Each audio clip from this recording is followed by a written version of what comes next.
Hello and welcome back.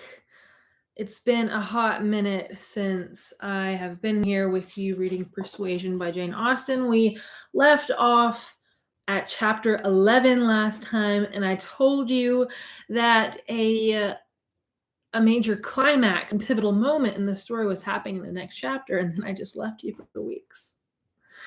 But now we're back and we're gonna finish this thing up. I am ready and prepared today. I actually brought my tea. I have shoes on in the house, which I never do. This just feels like serious business. I'm not playing around. And I'm really excited for this next chapter because I know it's gonna happen. But I actually haven't read it in a while. So let's just dive in, right? Who wants to hear me talk? Not me. Chapter 12, Persuasion by Jane Austen. Anne and Henrietta, finding themselves the earliest of the party the next morning, agreed to stroll down to the sea before breakfast. They went to the sands to watch the flowing of the tide, which a fine southeasterly breeze was bringing in with all the grandeur which so flat a shore admitted. They praised the morning, gloried in the sea, sympathized in the delight of the fresh feeling breeze, and were silent, till Henrietta suddenly began again with, "Oh, yes, I am quite convinced that, with very few exceptions, the sea air always does good. There can be no doubt of its having been of the greatest service to Dr. Shirley, after his illness last spring 12-month. He declares himself that coming to Lyme for a month did him more good than all the medicine he took, and that being by the sea always makes him feel young again. Now, I cannot help thinking it a pity that he does not live entirely by the sea.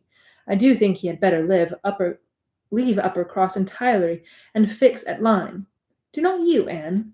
Do not you agree with me that it is the best thing he could do both for himself and Miss Shirley? She has cousins here, you know, and many acquaintances which would make it cheerful for her, and I am sure she would be glad to get to a place where she could have medical attendance at hand in case of his having another seizure. Indeed, I think it quite melancholy to have such excellent people as Dr. and Miss Shirley, who have been doing good all their lives, wearing out their last days in a place like Uppercross, where, excepting our family, they seem shut out from all the world. I wish his friends would propose it to him. I really think they ought. And as to procuring a dispensation, there could be no difficulty at his time of life, and with his character. My only doubt is whether any could persuade him to leave his parish. He is so very strict and scrupulous in the notions, over-scrupulous, I must say. Do not you think, Anne, it is being over-scrupulous? Do not you think it is quite a mistaken point of conscience when a clergyman sacrifices his health for the sake of duties, which may be just as well performed by another person? And at Lyme, too, only 17 miles off. He would be near enough to hear if people thought there was anything to complain of."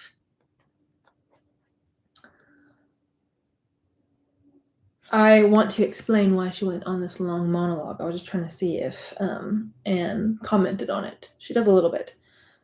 But let's remember that Henrietta's, they're not betrothed quite yet, but the man that is pursuing Henrietta and in whom she likes is pursuing a clergy position, and she wants him to have the position that's closest to where she lives, which is at Uppercross.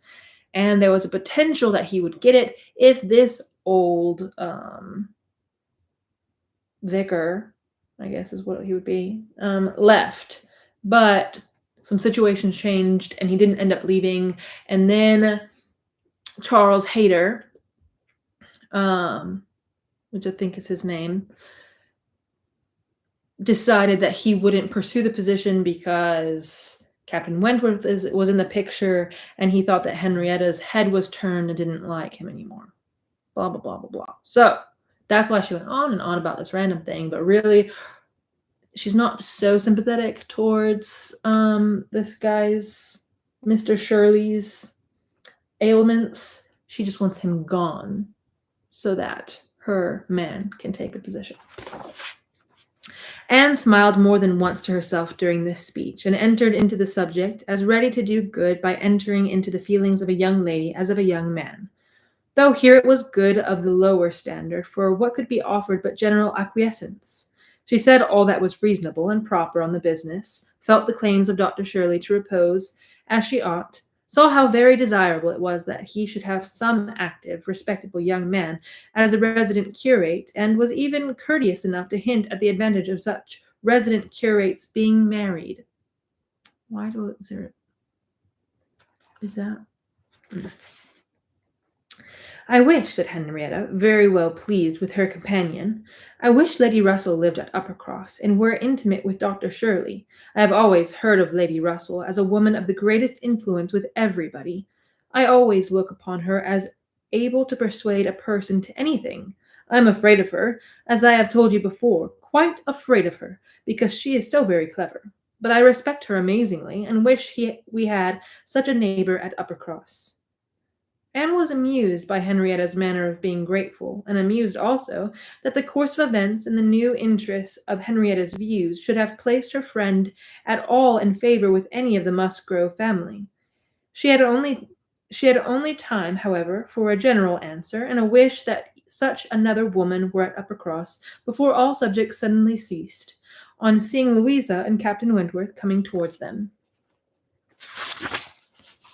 They came also for a stroll till breakfast was likely to be ready, but Louisa, recollecting immediately afterwards that she had something to procure at a shop, invited them all to go back with her into the town.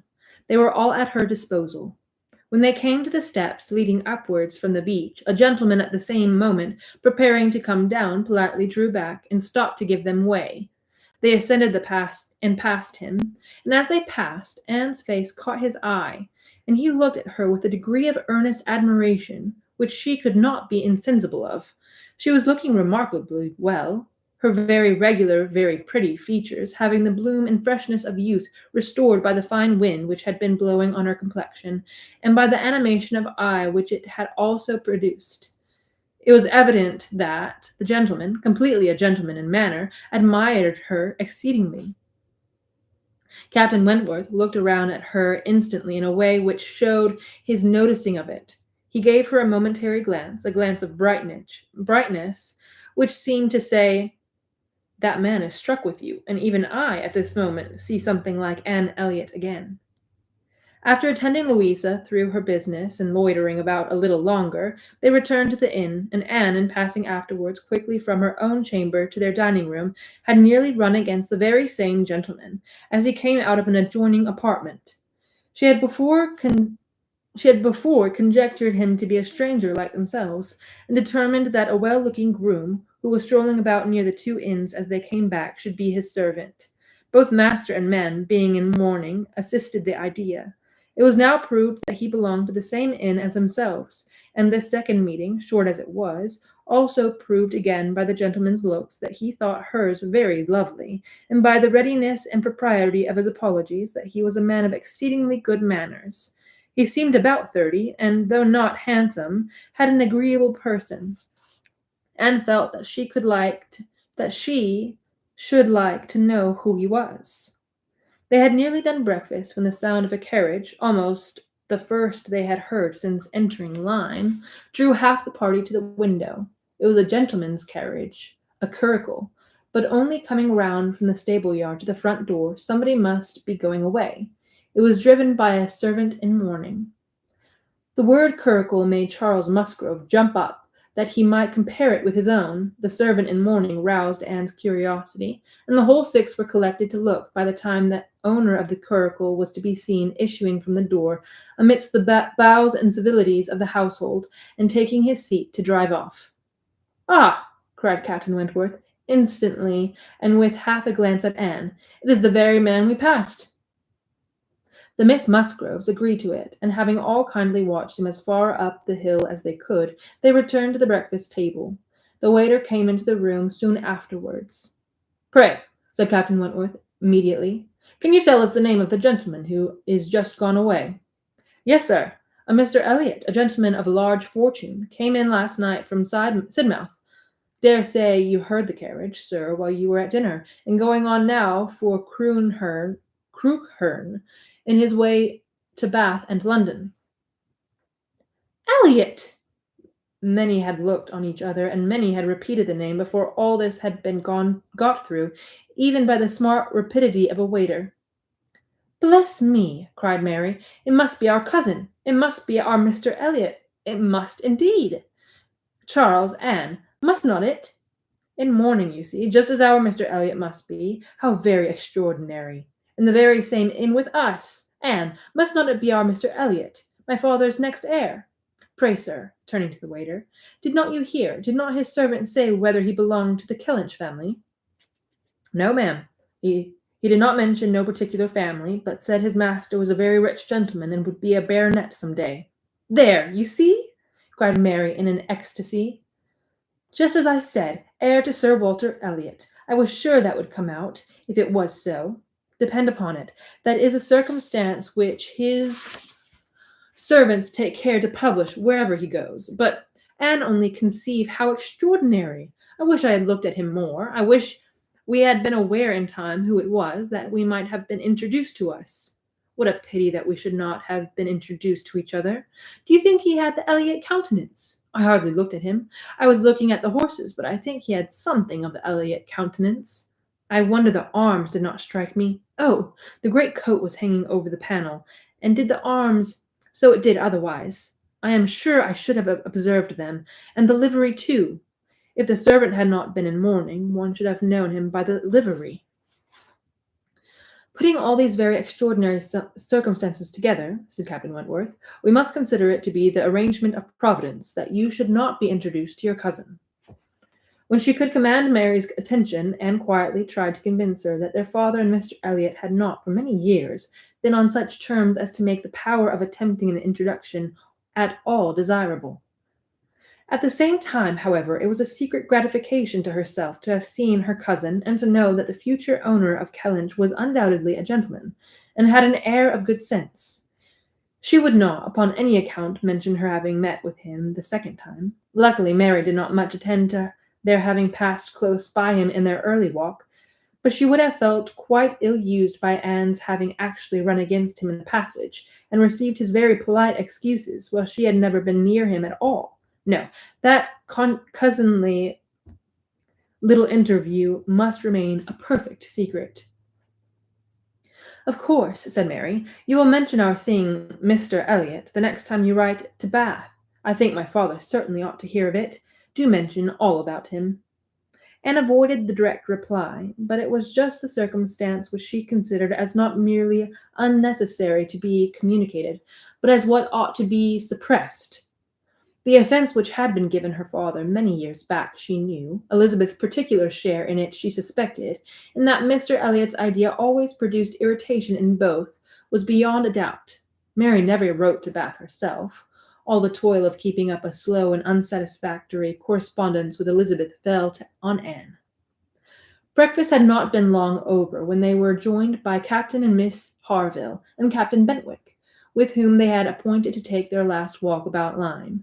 They ought to be setting off for Uppercross by 1, and in the meanwhile were to be all together and out of doors as long as they could. Anne found Captain Benwick getting near her as soon as they were all fairly in the street. Their conversation the preceding evening did not disincline him to speak her again, and they walked together some time, talking as before of Mr. Scott and Lord Byron, and still as unable as before, and as unable as any other two readers, to think exactly alike of the merits of either, till something occasioned an almost general change amongst their party, and instead of Captain Bentwick, she had Captain Harville by her side. Miss Elliot, said he, speaking rather low, you have done a good deed in making that poor fellow talk so much. I wish he could have such company oftener. It is bad for him, I know, to shut up as he is, but what can we do? We cannot part. No, said Anne, that I can easily believe to be impossible, but in time, perhaps, we know what time does in every case of affliction, and you must remember, Captain Harville, that your friend may yet be called a young mourner. Only last summer, understand. Ay, true enough, with a deep sigh, only June. And not known to him, perhaps, so soon. Not till the first week in August, when he came home from the Cape, just made into the Grappler. I was at Plymouth, dreading to hear of him. He sent in letters, but the Grappler was under orders for Portsmouth. There the news must follow him, but who was to tell it? Not I. I would as soon have been run up to the yard arm. Nobody could do it but that good fellow, pointing to Captain Wentworth.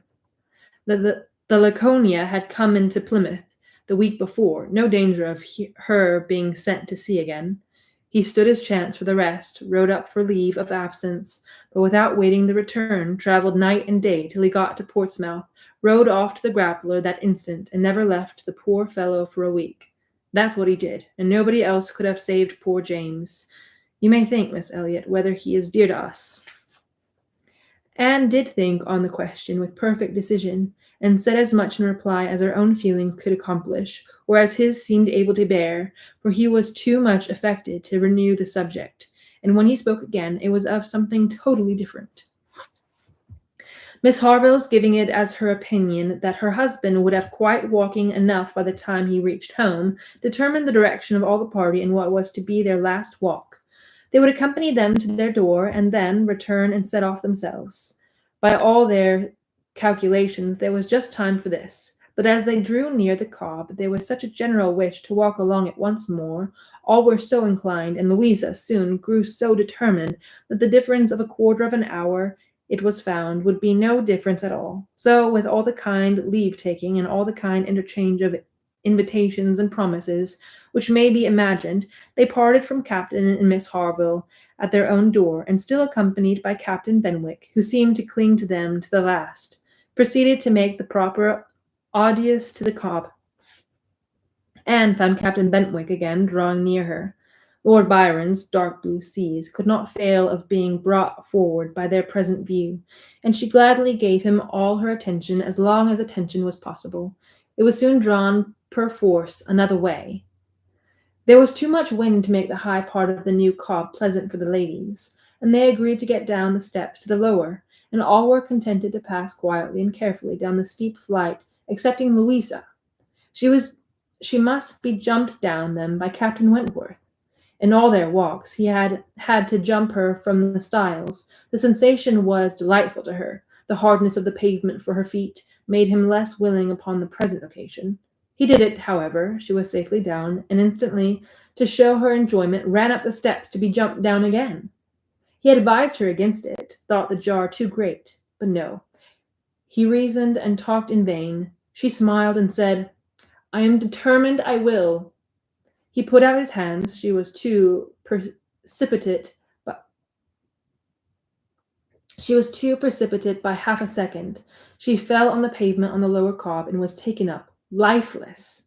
There was no wound, no blood, no visible bruise, but her eyes were closed. She breathed not. Her face was like death. The horror of that moment to all who stood around. Captain Wentworth, who had caught her up, knelt with her in his arms, looking on her with a face as pallid as her own, in an agony of silence. "She's dead! She's dead!" screamed Mary, catching hold of her husband and contributing with his own horror to make him immovable.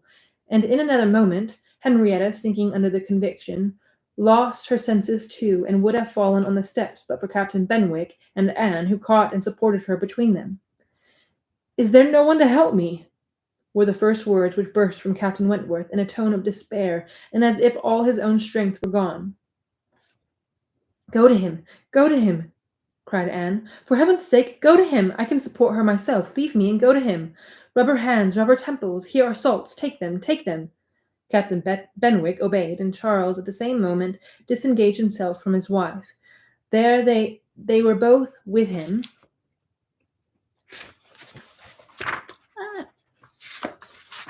They were both with him, and Louisa was raised up and supported more firmly between them, and everything was done that Anne had prompted, but in vain, while Captain Wentworth, staggering against the wall for his support, exclaimed in the bitterest agony, "Oh God!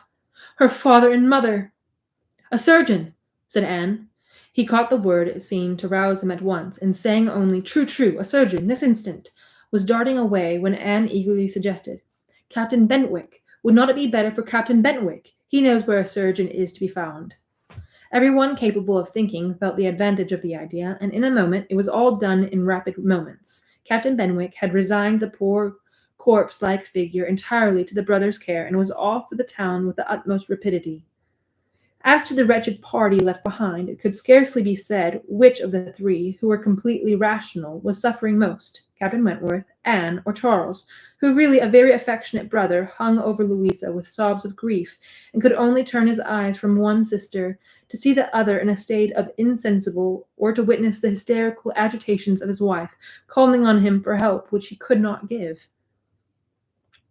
Anne, attending with all the strength and zeal and thought which instinct supplied to Henrietta, still tried at intervals to suggest comfort to the others, tried to quiet Mary, to animate Charles, to assuage the feelings of Captain Wentworth. Both seemed to look to her for directions. "Anne, Anne," cried Charles, "what is to be done next? What in heaven's name is to be done next?" Captain Wentworth's eyes were also turned towards her. "Had not she better be carried to the inn? Yes, I am sure, carry her gently to the inn."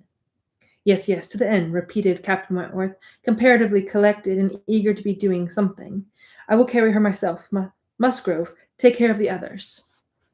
By this time the report of the accident had spread among the workmen and boatmen about the Cobb, and many were collected near them to be useful if wanted. At any rate, to enjoy the sight of a dead young lady, nay, 2 dead young ladies, for it proved twice as fine as the first report. To some of the best looking of these good people Henrietta was consigned, for though partially revived, she was quite helpless, and in this manner, Anne walking by her side, and Charles attending to his wife, they set forward, treading back with feelings utterable and ground which so lately, so very lately, and so light of heart, they had passed along. They were not off the Cobb before the Harvilles met them. Captain Benwick had been seen flying by their house with a countenance which showed something to be wrong, and they set off immediately, informed and directed as they passed towards the spot. Shocked as Captain Harville was, he brought senses and nerves that could be instantly useful, and a look between him and his wife decided what was to be done. She must be taken to their house. All must go to their house, and wait the surgeon's arrival there. They would not listen to scruples. He was obeyed. They were all beneath his roof, and while Louisa, under Miss Harville's direction, was conveyed upstairs, and given possession of her own bed, assistance, cordials, restoratives were supplied by her husband to all who needed them. Louisa had once opened her eyes, but soon closed them again, without apparent consciousness. This had been a proof of life, however, of service to her sister, and Henrietta, though perfectly incapable of being in the same room with Louisa, was kept by the agitation of hope and fear from a return of her own insensibility. Mary, too, was growing calmer. The surgeon was with them almost before it had seemed possible. They were sick with horror while he examined, but he was not hopeless. The head had received a severe contusion, but he had seen greater injuries recovered from. He was by no means hopeless. He spoke cheerfully. That he did not regard it as a desperate case, that he did not say a few hours must end it, was at first felt beyond the hope of most, and the ecstasy of such a reprieve and rejoicing, deep and silent, after a few fervent ejaculations of gratitude to heaven had been offered, may be conceived. The tone, the look with which "Thank God" was uttered by Captain Wentworth, Anne was sure could never be forgotten by her, nor the sight of him afterwards, as he sat near a table, leaning over it with folded arms, and face concealed as if overpowered by the various feelings of his soul, and trying by prayer and reflection to calm them. Louisa's limbs had escaped. There was no injury but to the head. It now became necessary for the party to consider what was best to be done as to their general situation. They were now able to speak to each other and consult. That Louisa must remain where she was, however distressing to her friends to be involving the Harvilles in such trouble, did not admit a doubt. Her removal was impossible. The Harvilles silenced all scruples, and, as much as they could, all gratitude. They had looked forward and arranged everything, before the others began to reflect. Captain Benwick must give up his room to them, and get a bed elsewhere, and the whole was settled. They were only concerned that the house could accommodate no more, and yet perhaps by putting the children away in the maid's room, or swinging a cot somewhere, they could hardly bear to think of not finding room for two or three besides, supposing they might wish to stay. Though with regard to any attendance on Miss Musgrove, they need not be the least there need not be the least uneasiness in leaving her to Miss Harville's care entirely. Miss Harville was a very experienced nurse, and her nursery maid, who had lived with her long and gone about with her everywhere, was just such another. Between those two, she could want no possible attendance by day or night, and all this was said with a truth and sincerity of feeling irresistible. Charles, Henrietta, and Captain Wentworth were the three in consultation, and for a little while it was only an interchange of perplexity and terror. Uppercross. The necessity of some one's going to Uppercross, the news to be conveyed, how it could be broken to Mr. and Miss Musgrove, the lateness of the morning, an hour already gone since they ought to have been off, the impossibility of being in tolerable time.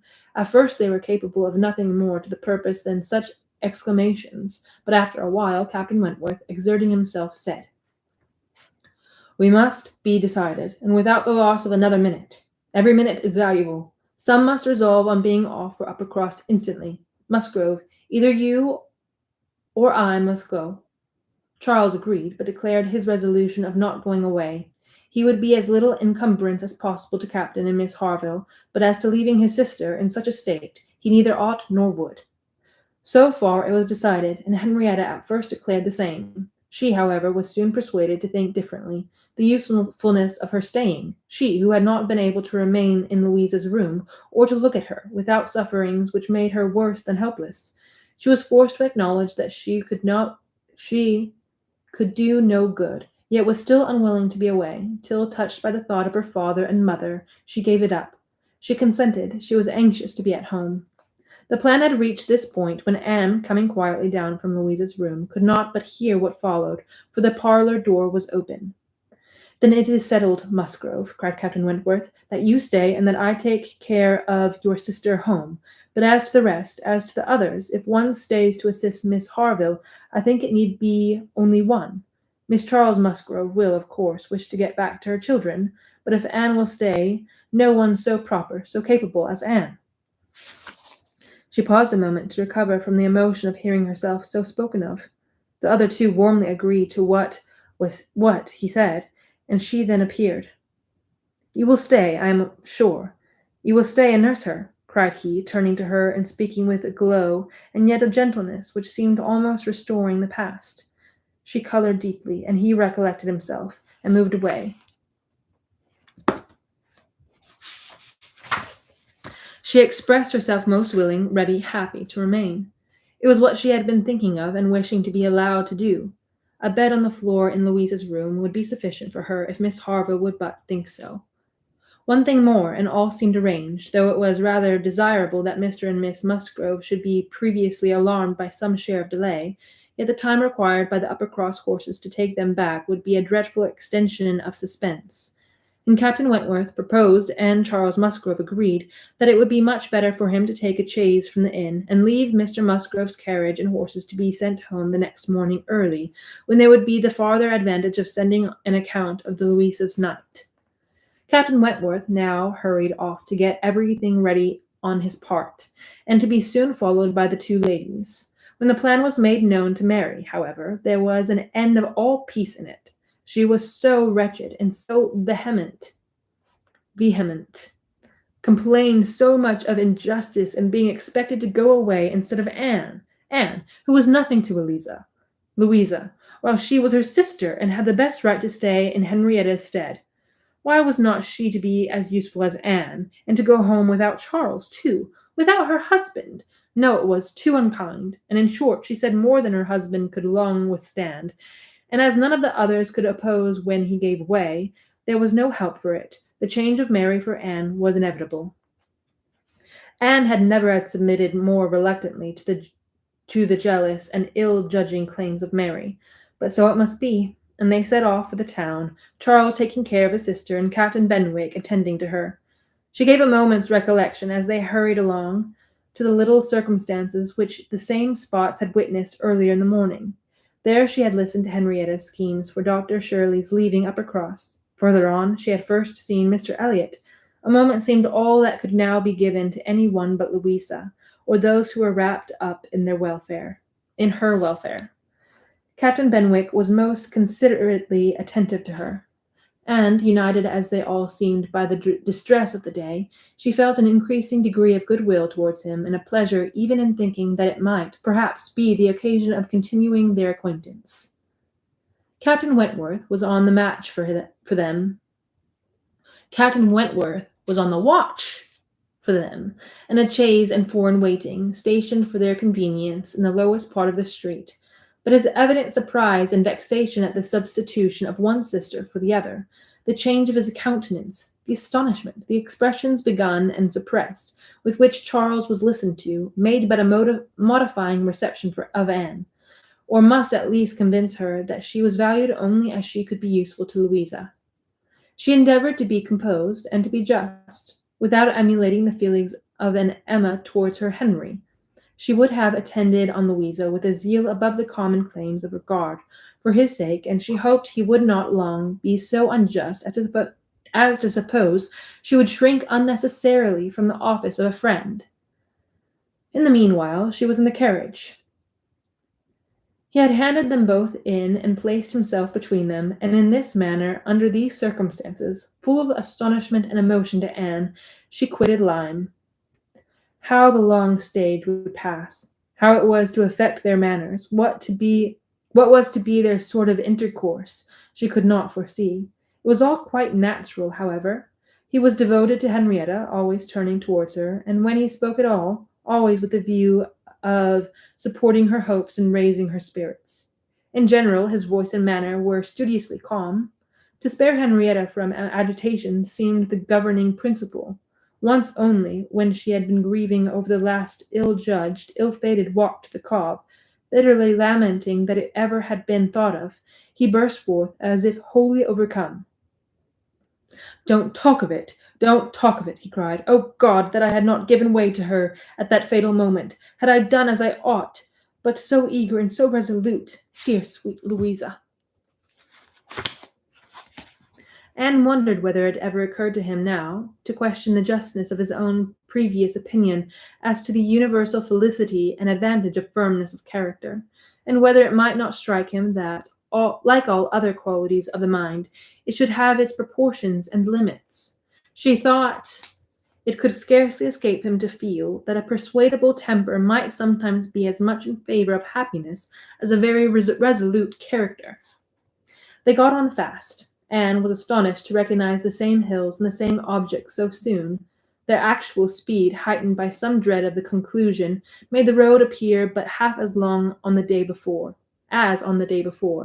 It was growing quite dusk, however, before they were in the neighbourhood of Uppercross, and there had been total silence among them for some time, Henrietta leaning over her face, giving the hope of her having cried herself to sleep.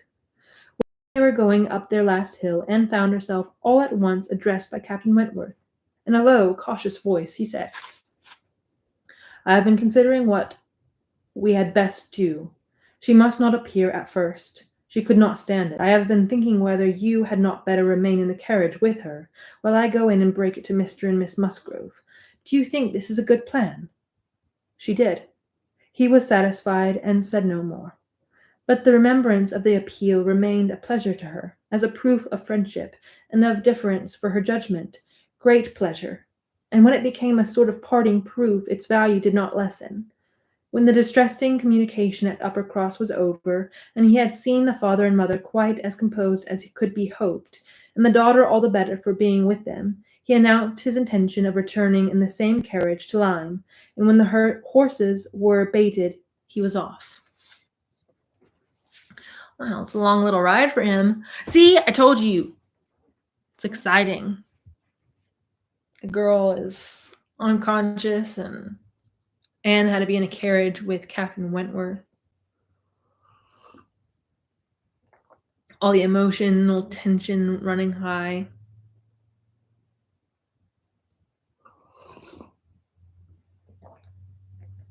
Don't mind me. Let's see if we shall do another chapter. My voice is a little raw, and this video is already over 30 minutes.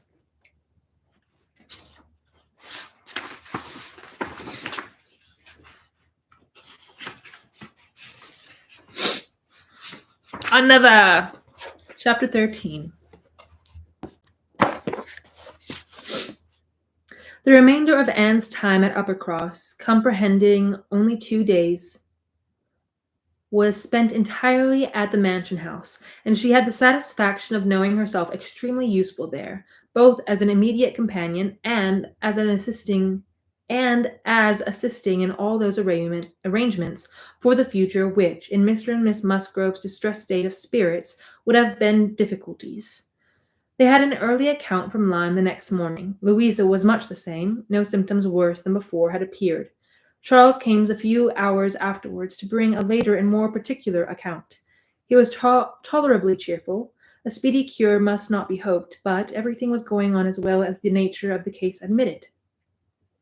In speaking of the Harvilles, he seemed unable to satisfy his own sense of their kindness, especially of Miss Harville's exertions as a nurse.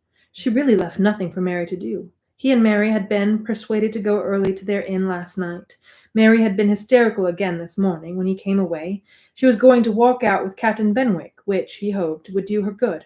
He almost wished she had been prevailed on to come home the day before, but the truth was that Miss Harville left nothing for anybody to do. Charles was to return to Lyme the same afternoon, and his father had at first half a mind to go with him, but the ladies could not consent. It would be going only to multiply trouble to the others and increase his own distress, and a much better scheme followed and was acted upon. A chaise was sent from Crookherne, and Charles conveyed back a far more useful person than the old nursery maid of the family, one who, having brought up all the children and seen the very last, the lingering and long-petted Master Harry, sent to school after his brothers, was now living in her deserted nursery to mend stockings and dress all the blains and bruises she could get near her, and who, consequently, was only too happy in being allowed to go and help dear Miss Louisa. Vague wishes of getting Sarah thither had occurred before to Miss Musgrove and Henrietta, but without Anne it would hardly have been resolved on, and found practicable so soon. They were indebted the next day to Charles Hayter for all the minute knowledge of Louisa which it was so essential to obtain every 24 hours. He made it his business to go to Lyme, and his account was still encouraging. The intervals of sense and consciousness were believed to be stronger. Every report agreed in Captain Wentworth's appearing fixed in Lyme. Anne was to leave them on the morrow, an event which they all dreaded. What should they do without her? They were wretched comforters for one another, and so much was said in this way that Anne thought she could not do better than impart among them the general inclination to which she was privy, and persuade them all to go to Lyme at once. She had little difficulty. It was soon determined that they would go tomorrow, to fix themselves at the inn, or get into lodgings as it suited, and there remain till dear Louisa could be moved. They must be taking off some trouble from the good people she was with. They might at least relieve Miss Harville from the care of her own children, and in short they were so happy in the decision that Anne was delighted with what she had done, and felt that she could not spend her last morning at Uppercross better than in assisting their preparations, and sending them off at an early hour, though her being left to the solitary range of the house was the consequence. She was the last, excepting the little boys at the cottage. She was the very last, the only remaining one of all that had filled and animated both houses, of all that had given Uppercross its cheerful character. A few days had made a change indeed. If Louisa recovered, it would all be well again. More than former happiness would be restored. There could not be a doubt to her mind there was none of what would follow her recovery. A few months hence, and the room now so deserted, occupied but by her silent, pensive self, might be filled again with all that was happy and gay, all that was glowing and bright in prosperous love, all that was most unlike Anne Elliot. An hour's complete leisure for such reflections as these, on a dark November day, a small thick rain almost blotting out the very few objects ever to be discerned from the windows, was enough to make the sound of Lady Russell's carriage exceedingly welcome, and yet, though desirous to be gone, she could not quite quit the mansion house, or look an adieu to the cottage, with its black, dripping, and comfortless veranda, or even notice through the misty glasses the last humble tenements of the village without a saddened heart. Scenes had passed in Uppercross which made it precious. It stood and recovered of many sensations of pain, once severe, but now softened, and of some instances of relenting feeling, some breathings of friendship and reconciliation, which could never be looked for again, and which could never cease to be dear. She left it all behind her, all but the recollection that such things had been. Anne had never entered Kellynch since her quitting Lady Russell's house in September. It had not been necessary, and the few occasions of its being possible for her to go to the Hall she had contrived to evade and escape from. Her first return was to resume her place in the modern and elegant apartments of the lodge, and to gladden the eyes of its mistress. There was some anxiety mixed with Lady Russell's joy in meeting her. She knew who had been frequenting Uppercross, but happily either Anne was improved in plumpness and looks, or Lady Russell fancied her so, and Anne, in receiving her compliments on the occasion, had the amusement of connecting them with the silent admiration of her cousin, and of hoping that she was to be blessed with a second spring of youth and beauty. I'd like a second spring of youth and beauty. Sounds about nice.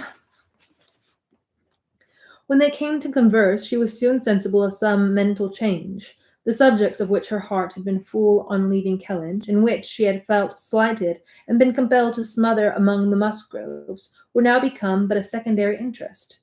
She had lately lost sight of even her father and sister, and Bath.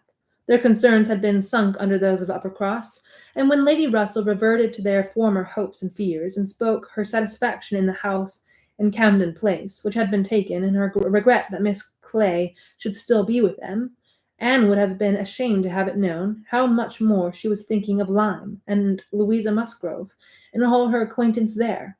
How much more interesting to her was the home and the friendship of the Harvilles and Captain Benwick than her own father's house in Camden Place, or her own sister's intimacy with Miss Clay.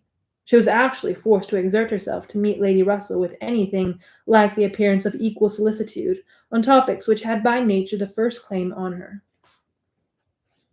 There was a little awkwardness at first in their discourse on another subject, but they must speak of the accident in Lyme. Lady Russell had not been arrived 5 minutes the day before, when a full account of the whole had burst on her. But still it must be talked of.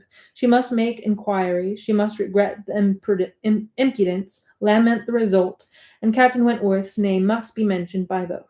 Anne was conscious of not doing it so well as Lady Russell. She could not speak the name, and look straight forward to Lady Russell's eye, till she had adopted the expedient of telling her briefly what she thought of the attachment between him and Louisa. When this was told, his name distressed her no longer. Lady Russell had only to listen composedly and wish them happy, but internally her heart revelled in angry pleasure and pleased contempt that the man who at 23 had seemed to understand somewhat of the value of Anne Elliot should, 8 years afterwards, be charmed by Louisa Musgrove. The first 3 or 4 days passed most quietly, with no circumstance to mark them excepting the receipt of a note or two from Lyme, which found their way to Anne, she could not tell how, and brought a rather improving account of Louisa. At the end of that period, Lady Russell's politeness could repose no longer, and the fainter self-threatenings of the past became in a decided tone. I must call on Miss Croft. I really must call upon her soon. Anne, have you courage to go with me and pay a visit in that house? It will be some trial to us both.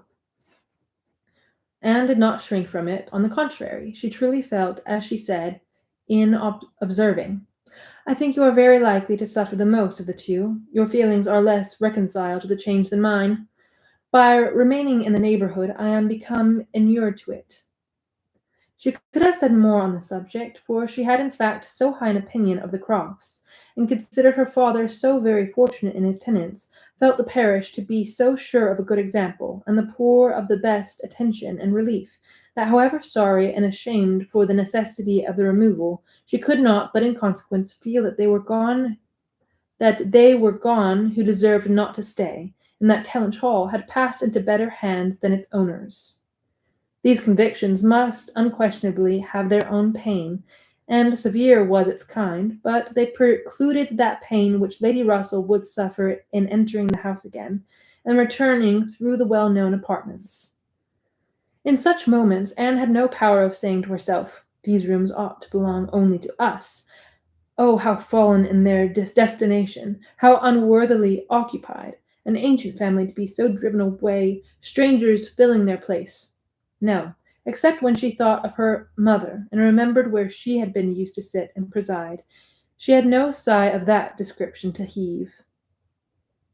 Miss Croft always met her with a kindness which gave her the pleasure of fancying herself a favourite, and on the present occasion, receiving her in that house, there was particular attention. The sad accident at Lyme was soon the prevailing topic, and on comparing their latest accounts of the invalid, it appeared that each lady dated her intelligence from the same hour of yestermorn that Captain Wentworth had been in Kellynch yesterday. The first time since the accident had brought Anne the last note, which she had not been able to trace the exact steps of, had stayed a few hours and then returned again to the Lyme, and without any present intention of quitting it any more. He had inquired after her, she found, particularly, had expressed his hope of Miss Elliot's not being the worse for her exertions, and had spoken of those exertions as great. This was handsome, and gave her more pleasure than almost anything else could have done.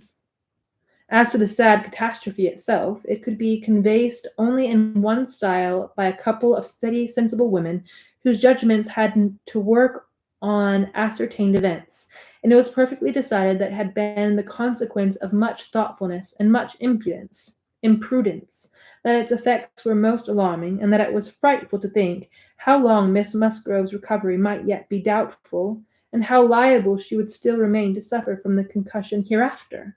The Admiral wound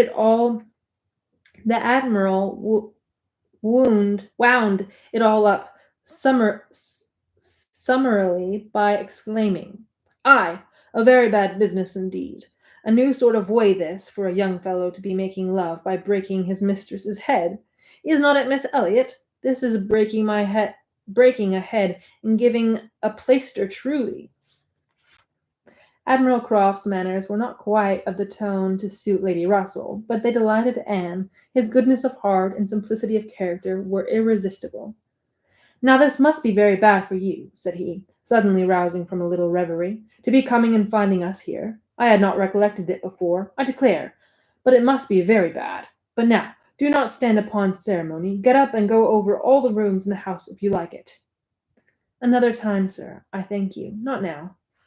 "Well, whenever it suits you. You can slip in from the shrubbery at any time, and there you will find we keep our umbrellas, hanging up by that door. A good place, is not it? But," checking himself, "you will not think it a good place, for yours were always kept in the butler's room. Ay, so it always is, I believe. One man's ways may be as good as another's, but we all like our own best, and so you must judge for yourself whether it would be better for you to go about the house or not." Anne, finding she might decline it, did so, very gratefully. "We have made very few changes either," continued the Admiral, after thinking a moment. "Very few. We told you about the laundry door at Uppercross. That has been a very great improvement. The wonder was, how any family upon earth could bear that the inconvenience of its opening as it did so long. You will tell Sir Walter what we have done, and that Mr. Shepherd thinks it the greatest improvement the house ever had. Indeed, I must do ourselves the justice to say that the few alterations we have made have been all very much for the better. My wife should have the credit of them, however. I have done very little besides sending away some of the large looking-glasses from my dressing-room, which was your father's. A very good man, a very much the gentleman, I am sure, but I should think, Miss Elliot, looking with serious reflection, I should think he must be rather a dressy man for his time of life. Such a number of looking-glasses! Oh, Lord! There was no getting away from oneself. So I got Sophie to lend me a hand, and we soon shifted their quarters, and now I am quite snug with my little shaving glass in one corner, and another great thing that I never go near." Anne, amused in spite of herself, was rather distressed for an answer, and the Admiral, fearing he might not have been civil enough, took up the subject again, to say, "The next time you write to your good father, Miss Elliot, pray give my compliments, and Miss Crofts, and say that we are settled here quite to our liking, and have no with the place. The breakfast-room chimney smokes a little, I grant you, but it is only when the wind is due north and blows hard, which may not happen 3 times a winter. And take it altogether, now that we have been into most of the houses hereabouts, and can judge, there is not one that we like better than this. Pray say so, with my compliments. He will be glad to hear it." Lady Russell and Miss Croft were very well pleased with each other, but the acquaintance which this visit began was fated not to proceed far at present, for when it was returned, the Crofts announced themselves to be going away for a few weeks to visit their connections in the north of the country, and probably might not be at home again before Lady Russell would be removing to Bath. So ended all danger to Anne of meeting Captain Wentworth at Kellynch Hall, or of seeing him in company with her friend. Everything was safe enough, and she smiled over the many anxious feelings she had wasted on the subject. Dun dun! End of chapter 13. Personally, I love to read on, but my throat is burning. I hope you enjoyed the drama. It continues, so stay tuned. I'll probably read more this week. I want to get this book done so I can go on to a new one. Bye.